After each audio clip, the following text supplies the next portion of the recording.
Infection control society Pakistan کی طرف سے آپ کے لیے ہیلتھ اویئرنیس کے پروگرام پیش کیے جا رہے ہیں جو کہ بڑی تعداد میں پیش کیے جا چکے ہیں۔ آج ہم ایڈز کے بارے میں کچھ معلومات آپ کو پہنچائیں گے۔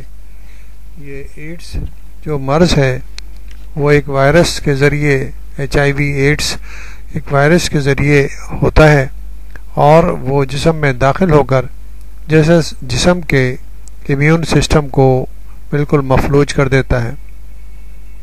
خاص طور پر ایڈز کا وائرس ٹی سیل کے اندر داخل ہو کر اس کی افادیت کو ختم کر دیتا ہے۔ ٹی سیل جو ہے امیون سسٹم کے بہت ہی اہم سیل ہوتے ہیں جو کہ پوری جسم کے مدافعتی نظام کو کنٹرول کرتے ہیں۔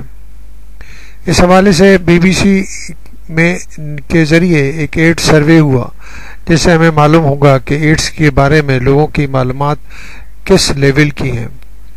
آبادی کے لحاظ سے دنیا کے سب سے بڑے ملک چین میں ایڈز کے مرض کے بارے میں لوگ بالکل لا علم ہیں، جبکہ دنیا کے دوسرے بڑی آبادی والے ملک بھارت میں لوگ ایڈز کے بارے میں کافی حد تک جانتے ہیں۔ یہ بات انتہائی پریشان کن ہے کہ اقوام متحدہ نے ایڈز سے متعلق ادارے کے مطابق چین، بھارت، روس اور یوکرائن کے ساتھ ان ملکوں کی فہرست میں شامل کیا ہے جہاں ایڈز وبا کی صورت اختیار کر سکتا ہے۔ دنیا کی آبادی کے لحاظ سے دو بڑے ملکوں میں ایڈز کے مرض کے حوالے سے BBC کی طرف سے کیے گئے سروے سے حاصل ہونے والے اعداد و شمار کوئی حوصلہ افزا تصویر پیش نہیں کرتے۔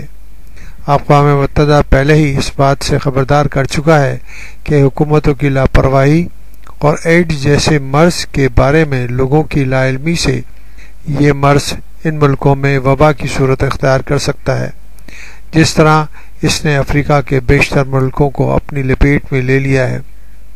بھارت اور چین میں جن لوگوں نے ایڈز کے مرض کے بارے میں سوال کیے گئے ان میں کم از کم 10% کو اس کے بارے میں کوئی علم نہیں تھا، اور ان 10% لوگوں میں شہروں میں بسنے والے لوگ شامل تھے، اور یہ ایسے لوگ نہیں تھے کہ جو دور افتادہ پسماندہ دیہی علاقوں میں بستے ہیں۔ دنیا بھر کے ملکوں میں ایڈز جیسے موذی مرض میں مبتلا افراد کا کہنا ہے کہ ان کی حکومتیں اس مرض سے بچاؤ علاج کے لیے مناسب اقدامات نہیں کر رہی ہیں۔ ایڈز کے مرض کے دریافت کے 20 سال بعد بھی ان ملکوں میں جہاں آبادی کا ایک بڑا حصہ اس مہلک مرض میں مبتلا ہو کر زندہ رہنے کی امید کھو چکا ہے، لوگوں کا خیال ہے کہ ان کی حکومتیں اس ضمن میں اقدامات کرنے میں ناکام رہی ہیں۔ ان ملکوں میں BBC کی طرف سے کیے گئے ایک سروے کے مطابق بنگلہ دیش وہ واحد ملک ہے جہاں کے عوام اپنی حکومت سے ایڈز سے بچاؤ کے لیے کیے گئے اقدامات سے مطمئن ہیں۔ جنوبی افریقہ یعنی کہ ساؤتھ افریقہ میں جو ایڈز سے متاثرہ ملکوں میں سرفہرست ہے، صرف 28% عوام اس بیماری کے خلاف حکومتی اقدامات سے مطمئن ہیں۔ افریقہ کے 3 ملکوں تنزانیہ، نائجیریا اور بھارت میں ایڈز لوگوں کے لیے غربت، بے روزگاری، جرائم، مذہبی دہشت گردی اور دوسرے صحت کے مسائل سے بڑا مسئلہ ہے۔ تاہم دیگر ملکوں میں ایڈز لوگوں کے نزدیک اتنا بڑا مسئلہ نہیں، اور وہ دوسرے معاشی اور معاشرتی مسائل کو زیادہ اہمیت دیتے ہیں۔ جنوبی افریقہ جیسے ملک میں جہاں ہر 5 بالغ افراد میں ایک ایڈز کے مرض میں مبتلا ہے، لوگ ایڈز کے بارے میں زیادہ فکر مند نہیں۔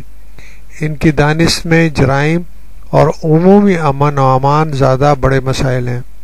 چین کے علاوہ جس ملک میں بھی لوگوں سے ایڈز کے بارے میں پوچھا گیا انہیں ایڈز کے بارے میں ضروری معلومات تھیں۔ انہیں علم تھا کہ یہ مرض کس طرح پھیلتا ہے اور اس سے بچاؤ کے کیا ممکنہ طریقے ہو سکتے ہیں۔ چین میں لوگوں کو اس مرض کے بارے میں کوئی علم نہیں، ان کا خیال تھا کہ اگر وہ ویسے ہی بیت الخلاء استعمال کریں جو ایڈز کے مریض کے بھی زیر استعمال ہیں تو وہ اس مرض میں مبتلا ہو سکتے ہیں۔ بہت سے لوگوں کو یہ بھی علم نہیں تھا کہ ایڈز ایک جان لیوا مرض ہے، تاہم دنیا بھر کے لوگوں کا خیال تھا کہ 14 سال سے کم عمر کے بچوں کو اس مرض کے بارے میں معلومات فراہم کرنی چاہیے۔ ان میں میکسیکو اور برازیل جیسے ملک شامل ہیں جہاں آبادی کا ایک بڑا حصہ قدامت پسند کیتھولک فرقے سے تعلق رکھنے والے لوگوں پر مشتمل ہے۔ 90% لوگوں نے جنسی تعلیم کو تجویز سے اتفاق کیا، تاہم انڈونیشیا اور نائجیریا میں لوگوں نے اس تجویز کی مخالفت کی کیونکہ جنسی تعلیم کے حوالے سے کچھ معلومات اس طرح ہیں کہ کچھ یعنی کہ مذہبی طبقے جو ہے اس کی مخالفت کرتے ہیں، وہ نہیں چاہتے کہ اس طرح کی معلومات عام اور لوگوں کو دی جائے۔ ایڈز کے حوالے سے ہم یہ بتانا چاہیں گے کہ سرکمسیشن جو ہے وہ انفیکشن کا خطرہ کم کر دیتی ہے۔ اس طرح کی اسٹڈی ایک اور کی گئی جس کے ذریعے یہ معلوم ہوا کہ سرکمسیشن جن لوگوں میں کی جاتی ہے ان میں ایڈز کا خطرہ کم ہوتا ہے۔ 2 افریقی ممالک میں کیے جانے والے تحقیق سے معلوم ہوا ہے کہ مردوں میں سرکمسیشن یعنی کہ ختنوں کی وجہ سے ایڈز کے وائرس HIV کے پھیلنے کی شرح میں 50% تک کمی آ سکتی ہے۔ تحقیق کے نتائج اتنے واضح تھے کہ امریکن نیشنل انسٹی ٹیوٹ آف ہیلتھ نے فیصلہ کیا کہ اس کے لیے کیے جانے والے ٹرائلز اور تجربوں کو روک دینا چاہیے۔ یہ تحقیق جنوبی افریقہ میں کی جانے والی ایک اور تحقیق کی حمایت کرتی ہے جہاں پر سرکمسیشن اور خطروں سے ایڈز کو کم کیا جا سکتا ہے۔ ماہرین کا خیال ہے کہ یہ ایک بڑی دریافت ہے، لیکن پھر بھی انفیکشن سے بچنے کے لیے کنڈوم کا بدل نہیں۔ یہ ٹرائل یوگنڈا اور کینیا میں کیے گئے جہاں پر طبی سائنسدانوں نے اپنی تحقیق کے دوران معلوم کیا کہ ختنہ یعنی کہ سرکمسیشن کرنے سے مردوں کو ایڈز کے وائرس HIV سے بچایا جا سکتا ہے۔ عالمی ادارہ برائے صحت نے کہا ہے کہ اس تحقیق سے طبی شعبے میں بڑی پیش رفت ہوئی ہے۔ ادارے کے ایک ڈائریکٹر ڈاکٹر کیو دی کک نے BBC سے بات کرتے ہوئے کہا کہ بعض افریقی ممالک میں سرکمسیشن یعنی ختنہ پالیسی کو متعارف کرایا جا سکتا ہے۔ کینیا میں جو تحقیق کی گئی اس میں HIV وائرس سے متاثر تقریباً 53% کمی کی جا سکتی ہے، جبکہ یوگنڈا میں 48% یعنی کہ نصف مریضوں کو بچایا جا سکتا ہے۔ میرے خیال میں افریقی ممالک میں ایڈز کے مریضوں کے لیے اس سے اچھی خبر اور کیا ہو سکتی ہے۔ WHO کے ڈائریکٹر ڈاکٹر کک نے کہا ہے کہ سرکمسیشن یا ختنہ کرنے سے کروڑوں لوگوں کو ہم اس موذی مرض سے بچا سکتے ہیں۔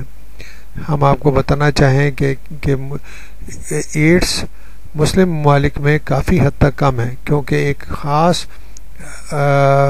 جو یہ مرض ہے اس کی ایک وجہ یہ بھی ہو سکتی ہے کہ یہ کمی اس وجہ سے ہے کہ مسلم خاندانوں میں سرکمسیشن کرنے کو ضروری سمجھا جاتا ہے، اور سرکمسیشن کرنے سے انفیکشن کے خطرات کم ہو جاتے ہیں۔ تو اس حوالے سے ہم آپ کو بتانا چاہیں گے کہ سرکمسیشن کے ذریعے ہم ایڈز کے مرض کو کافی حد تک کنٹرول کر سکتے ہیں، اور اس کے حوالے سے یہ رپورٹ جو آپ کے سامنے پیش کی گئی وہ ایک بہت ہی امید افزا رپورٹس تھیں۔